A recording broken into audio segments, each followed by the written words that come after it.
So this is a quote from James Clear, who wrote Atomic Habits, that the quality of our lives often depends on the quality of our habits. With the same habits, you'll end up with the same results, but with better habits, anything is possible. And so as entrepreneurs growing a business, we're constantly pushing our edges. And many of you have probably seen this graphic. There's this little comfort zone where we are, happy in our little bubble. And then there's this place outside of us where magic happens. It's not us, it's out there. And I've reimagined this. Just big disclaimer here, I'm not a graphic artist, so no judgment please on what you're about to see. But I've reimagined this 2 times. So the first time is just to say that boundary of our comfort zone is our habits. So it's the things that we do, it's our self-soothing behaviors, it's our thoughts, feelings, and actions, all of these things that we do consciously and sometimes even subconsciously, like taking the same route to a place. Like all of these things are habitual and they keep us safe and feeling in control. So I'm just going to shift this graphic a bit. Our comfort zone is going to like pop into the middle of that bigger bubble, kind of like a little donut. So here we are, right? We're in the middle in our comfort zone. You can see our habits looping around. And this is where we feel safe. Things are familiar and we're in control.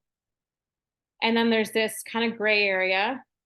And then outside of that is where change and magic start to happen.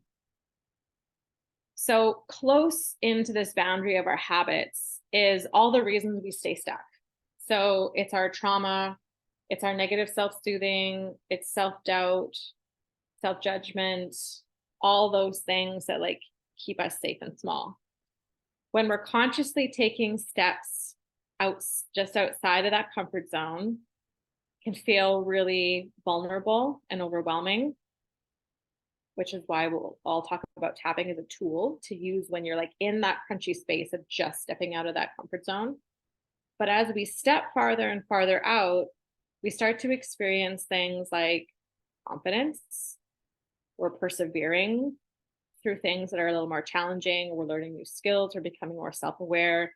Maybe we're implementing more positive self-soothing and self-care habits. And then that kind of dark gray gap gets a little less thick, a little less heavy, right? Those judgments and self-doubt, they start to get a little lighter and not as loud. And then what happens is our comfort zone expands. And so it expands to include all of those things that we've grown into through that gap. So the things we've persevered through, the new skills we've developed, we've become confident now because we've worked through them and we have more self-awareness. Now,